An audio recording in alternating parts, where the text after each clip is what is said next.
According to the Rizal of Isaac Luria, the month of Nisan, the formation of the Yud, the He, the Vav, the He, is in direct formation. So you have Yud, then a He, then a Vav, and then a He.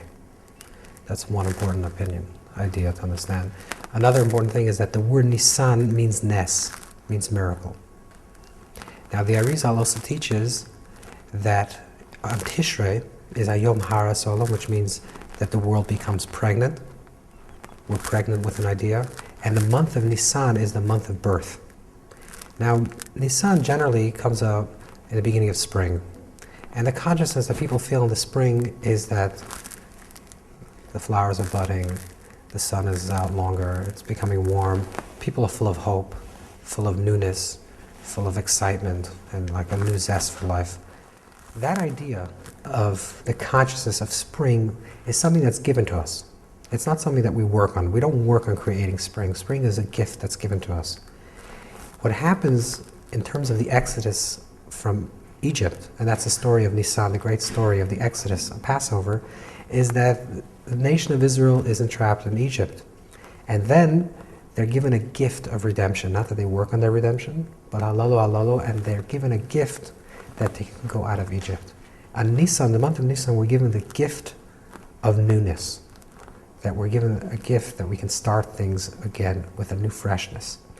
But the main idea of Nisan is that we can't just sit back and say, okay, we received the gift.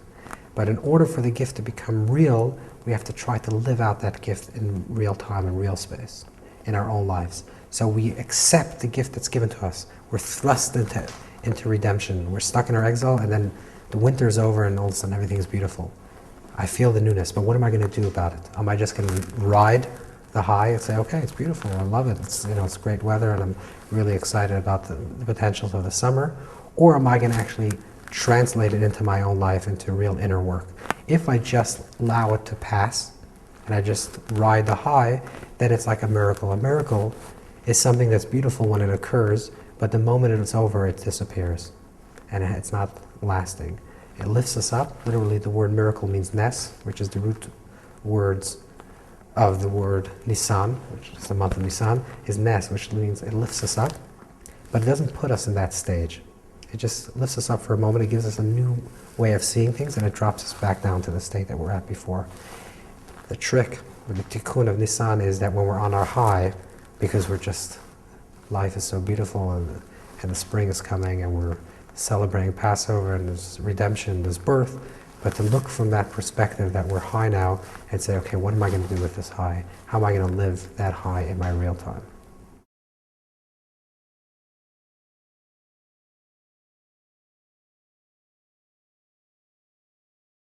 So the month of Shvat is connected to the sense of taste, tasting food, and the letter that's connected with this month is the letter Tzadik, which means a righteous person, literally. And it says Tzadik ochel l'sova nafsho, Tzadik eats to satisfy himself, which means, Kabbalistically, that the difference between someone that's a Tzadik, an elevated person, or not, is someone that gains satisfaction from food. And I'll try to explain this in a second. Another thing that's connected with this month is the holiday of the 15th day of Shvat, Tu B'Shvat, which is a celebration of the beginning of the fruit year, and it's tradition that we eat different types of fruits on that day. So there are two types of eating. There's two types of foods that we eat. There's necessity foods that we eat because of necessity, let's say bread or something that we have to eat. And then there are foods that we eat for delight, for pleasure. And not necessarily these two things align. Sometimes we eat foods for necessity and they're not delightful, and sometimes delightful foods are actually something that we don't need and shouldn't have. The idea of positive eating, Shvat is connected with a tikkun, a tikkun, which means a transformation, a rectification of the event that occurred in the Garden of Eden when Adam and Eve ate from the tree. So a tikkun for that occurs on Tu B'Shvat. And let me just try to explain this. There are two ways a person can eat. Sometimes we eat, and whether it's pleasure food or satisfactory food, sometimes we eat non-consciously. We just eat because the food is in front of us, but we're not conscious of what we're doing. And we're not really conscious with the connection that we have with this food.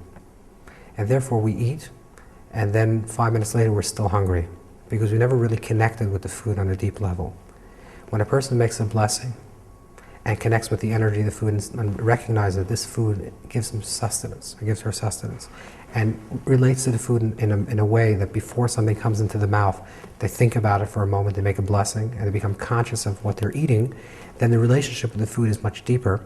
First of all, you feel the sense, you taste the food, and the sense is connected with taste, the month is connected with taste, so you sense the taste in your mouth, the food tastes better, and it actually satisfies you. A tzaddik means somebody that's conscious of life. When you're conscious of life, you eat less, not because you starve, because you don't need as much food as most people eat, because most people eat on impulse. The idea of Shvat is furthering this idea of a relationship to the physical. We have the winter months, we're saying, is connected with the body, like the month of Tevet, which said is connection with people. The idea of Shvat is now to extend the parameters of connectedness, not just with people, but also with things. That we should have a healthy relationship with things in our life, not just with people. We can have a healthy relationship with people and really encounter them as a real human being, and then we relate to things as just things, and we just eat them and consume them.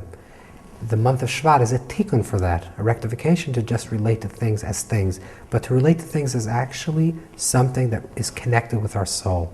If we eat something, if we're attracted to a particular type of food, it's because there's a relationship between us and that food. And when we relate to it on the soul level, we receive much more satisfaction, and in fact, only gain satisfaction from that type of eating. And that's the tikkun of the month of Shvat. So it's to extend the parameters of connectedness, not just with people, but also things, and have healthy relationships with things, not just to relate to them as objects, but relate to them as soul connections that we have, connected with us, and therefore we can elevate them, and they elevate us, and we have a connection with them.